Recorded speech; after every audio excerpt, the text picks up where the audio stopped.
राम राम सा। जय जवान जय किसान जाट बलवान जय भगवान। आज सुजानगढ़ में हूँ जहाँ पर राष्ट्रीय जाट महासभा का प्रदेश कार्यालय है और यहाँ पर मुख्य संयोजक के रूप में श्री धर्मेंद्र जी कीलका हैं जो रतनगढ़ विधानसभा क्षेत्र के बड़े नेता हैं और इसके साथ ही सुजानगढ़, रतनगढ़ और चूरू ज़िले की राजनीति में बड़ा महत्वपूर्ण स्थान भी रखते हैं। तो आपका बहुत बहुत स्वागत सर। पहले तो राम राम साहब, नमस्कार, धन्यवाद। और आइए धर्मेंद्र जी से जानते हैं सुजानगढ़ का परिदृश्य और उसके साथ ही पूरे प्रदेश और देश में जाटों की महानता के किस्से जिनको मैं रिकॉग्नाइज देश भर में करता रहता हूं, तो किस तरीके से प्रदेश की राजनीतिक व्यवस्थाओं को, जाट समाज की महानता को देश और प्रदेश में देखते हैं। सबसे पहले तो मैं आपका बहुत बहुत स्वागत करता हूं कि आज हमारे प्रदेश कार्यालय में आप पधारे, पूरी टीम के साथ आए, तो आपका बहुत बहुत स्वागत।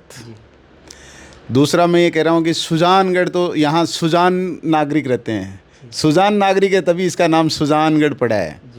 और सुजानगढ़ का पहले पुराना नाम तो खरबूजा कोट था, यहाँ के खरबूजे बहुत प्रसिद्ध थे, उसके बाद में इसका सुजानगढ़ नाम हो गया। और महाराजा गंगा सिंह के टाइम में, रियासत के टाइम में सुजानगढ़ ज़िला था, चूरू ज़िला नहीं था, सुजानगढ़ ज़िला था। लेकिन फिर परिस्थितियाँ ऐसी हुई कि चूरू ज़िला बन गया, सुजानगढ़ रह गया। सुजानगढ़ के मुख्य रूप से यहाँ के जैसे सालासर बालाजी मंदिर है, वो यहाँ का एक बहुत बड़ा देवस्थान है। और दूसरा यहाँ डोंगर बालाजी मंदिर है जो द्रोणागिरी के नाम से जाना जाता है। ताल छापर अभ्यारण्य यहाँ से 10 किलोमीटर दूर है, जहाँ काले हिरणों का एशिया का सबसे बड़ा अभ्यारण्य है।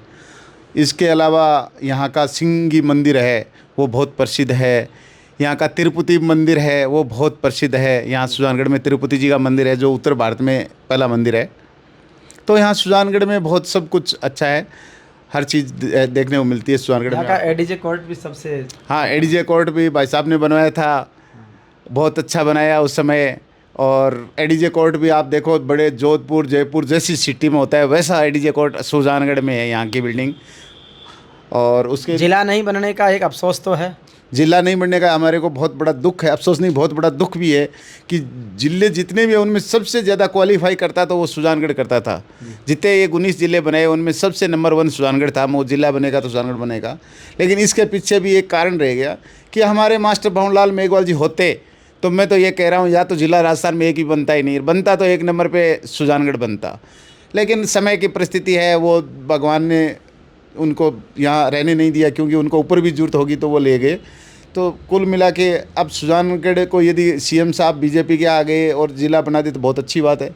सुजानगढ़ का जिला मुख्यालय चूरू यहाँ से 150 किलोमीटर दूर है, यहाँ से लालगढ़ 100 किलोमीटर है। अब देखो आप कितना, लालगढ़ से लेके और चूरू की लंबाई है वो 250 किलोमीटर है। आदमी सुबह जाता है, शाम तक नहीं आ पाता। जाट समाज का देश और प्रदेश में जिस तरीके से आप राष्ट्रीय जाट महासभा के माध्यम से नेतृत्व कर रहे हैं, किस तरीके से देखते हैं? कल ही मनु भाकर ने जहां पर पेरिस ओलंपिक में पहला मेडल जीतकर भारत को एक तरह से पदक की शुरुआत करवाई है। इसके साथ ही सुहानी सिंह कल जो CUT का एग्ज़ाम होता पूरे ऑल इंडिया में टॉप किया है। बहुत सारे ऐसे अनगिनत किस्से हैं जिससे भारत विश्व विजेता बनता है जाटों की महानता से, उसको लेकर क्या कहें? बहुत अच्छा है। कल वाले के लिए मैं बहुत मनु भाकर को बहुत बहुत बधाई देता हूं, उनके पूरे परिवार को शुभकामनाएं देता हूं। राष्ट्रीय जाट महासभा की तरफ से उनको बहुत आशीर्वाद है गुड़िया को, और आगे जाके वो गोल्ड मेडल भी लेके आए। और हाँ, जाट समाज है वो खेल में बहुत अग्रणी है, और जाट समाज तो अब तो जाट समाज खेल में अग्रणी है, जाट समाज बिजनेस में अग्रणी है। मैं छोटा था तो यहाँ सुजानगढ़ में हमें 1-2 जाटों की दुकान मिलती थी। एक तो हमारे मांडिया जी की दुकान थी, एक सरंगा की दुकान थी, ये 2 ही दुकान थी हमारे मार्केट में जाटों की। आज जाटों की हर गली में एक मार्केट में दुकान मिलेगी आपको, बड़ी से बड़ी दुकान मिलेगी। बिजनेस में जाट आगे आ गए, और बिजनेस के अलावा अधिकारी हमारे 1-2 गिनती के थे। आज लगभग हर परिवार से छोटा मोटा कर्मचारी और बाकी अधिकारी, हर गांव में एक अधिकारी बड़ा मिलता है जाटों में। जाट समाज ने बहुत मेहनत की है, बहुत अच्छी प्रोग्रेस की है।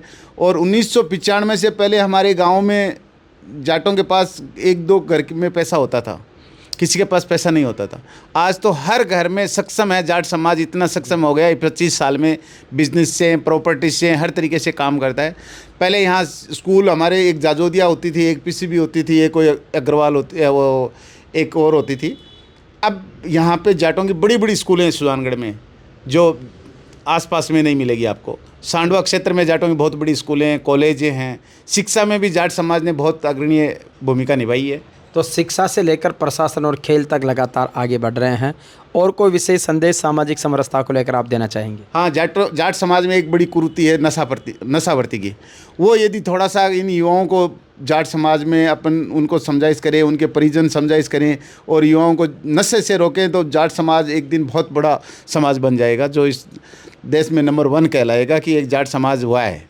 ये नशा प्रवृत्ति है, इसको रोका जाए। दूसरा, एक परिपाटी और शुरू हुई है हमारे इलाके में, आपके तो वहाँ मुझे पता नहीं हुई या नहीं हुई, यहाँ पे है। जाट समाज में एक ये है कि बच्चा छोटा है, 12, 13, 14, 15 साल का है, तो उसको कहते हैं रिश्ता कर लेते हैं। बेटी 25 साल की हो गई, 30 साल की हो गई, तो उनको रिश्ते से रोकते हैं एक बार कि नहीं, अभी नहीं करेंगे। तो ये एक मानसिकता थोड़ी सी गलत आई है 8-10 सालों में। ये मानसिकता समाज को बैठ के और इन पर विचार करना चाहिए, मंथन करना चाहिए, ताकि बाकी जाट समाज में आज बच्चियों में कोई कमी नहीं है, बच्चियाँ बहुत खूब है और बच्चियाँ अच्छी पढ़ी लिखी है।